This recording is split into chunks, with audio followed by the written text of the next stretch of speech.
Hello there. Welcome to News Across Nigeria. I'm Olumide Macaulay. Thank you for joining us. This is the show where we bring you news from across the 36 states of the Nigerian Federation, crisscrossing the 6 geopolitical zones. And speaking of those zones, we begin with the North Central. As part of measures to ensure a proper coordination of security operations and hate-free elections in Kogi State, the Inspector General of Police, Solomon Arase, has ordered a partial restructuring of vehicular movement within the boundaries of Kogi State with effect from 6 a.m. to 6 p.m. on Saturday, 21st of November 2015. Also, all states contiguous to Kogi State will be heavily policed, while motorists and other travelers plying the affected routes will be subjected to rigorous search by security agents on stop and search duty. Now, according to the police boss, the partial restriction of movement order is informed by the exigencies of overriding security considerations. He said the measure is aimed at forestalling tactics by faceless groups to undermine the electoral process in Kogi State. He also appealed to travelers to take advantage of alternate routes to their destinations where necessary within the hours of this partial restriction of movement on Saturday, the 21st of November 2015, that this order is in force. Now, while reassuring Nigerian citizens, especially Kogi State indigents, of the readiness of the force and other security agencies to place an effective security architecture towards ensuring hitch-free elections, the Inspector General of Police reiterated his earlier call for the citizens, especially the governorship candidates, party chieftains, opinion molders, and other relevant concerned parties to conduct themselves within electoral laws. We're now going to join our correspondent in Kogi State, Seun Okinbaloye, who's going to give us a heads up on what's happening there right now. Seun, it's good to see you. Yesterday, it was calm and serene as you are reporting, but now the government is putting partial restriction of movement orders in place. What are you discovering in Kogi State now? Thank you, Olumide. We are in the last few days of today's election day. By tomorrow, it's going to be very much closer now. But today, what we're seeing in town is deployment of security operatives. In their numbers, we've seen them more than what you can imagine have been deployed for these very tasks.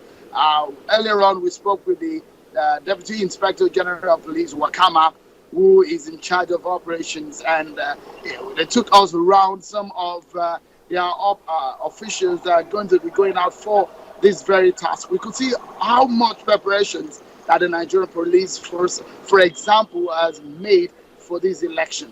They are very ready. One thing that is very key here is that earlier on today, an election monitoring group actually came up to say their reports and from their observation on the issues of violence, possible violence in some areas of the state. For example, of a local government area where there are observations and reports of gathering of light arms and weapons in that local government area, and that they've informed the Nigerian police force and the relevant agencies of the state. But then I put that question to the DIG Wakama, who told me that, look, every moment, every minute, they are getting reports and they're getting intelligence information from the public and also from their men on the ground.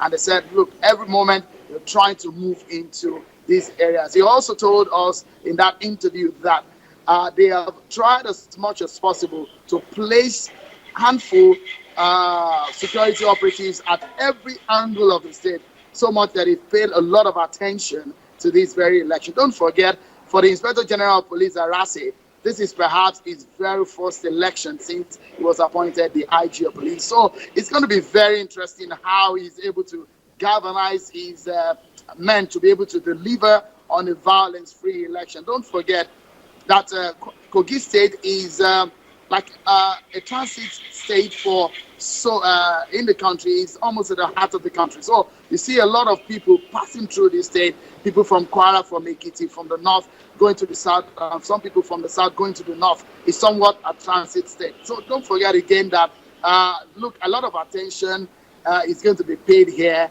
every moment. So he said that look, movement is going to be restricted few hours before the election day starts. So there's going to be curfew that is going to be placed, movement restriction in the sense of restriction of movement, which will allow them to be able to properly secure the perimeters of the state. And he also told us that military operatives also we're going to be deployed at the fringes of the state to make sure that they guard against any internal influence and they want to subvert the process on Saturday. Olumide. It seems that they're ready as far as that is concerned. Yes, as you just mentioned, 3 commissioners of police, an assistant or deputy inspector general of police, and all the other security measures put in place. What about INEC and everything that has to do with the voting process itself? What are they saying about readiness?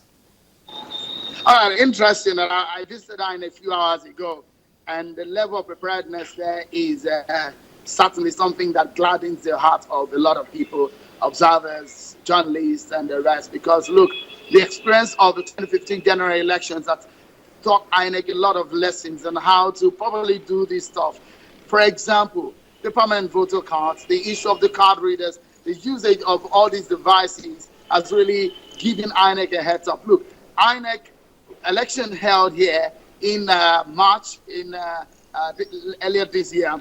So there are a lot of challenges that are faced at that time, and they have been advised on how to go in this very election. Since it's a standalone election, it's just a governorship election. It's not a multiple election that we saw in the general elections in March. So what we are going to see is that INEC has raised up the tempo. They've prepared better than they did because they're deploying some national commissioners here who are going to be, I understand that it's going to be a national commissioner for one senatorial district. So invariably, we might be having one national commissioner for the three national commissioners for the 3 senatorial districts of Kogi State. Don't forget, there are 21 local governments here in the state.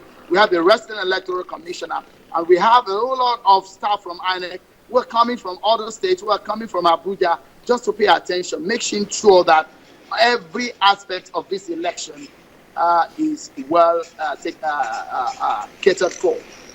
Thank you. Sheon Okimbaloye reporting live from Kogi State for the elections. Many thanks, Sheon. You're watching news across Nigeria. Coming up, the Kano State Governor speaks on the recent bomb blast in a market yesterday evening, as a matter of fact, that left 11 people dead. Stay with us.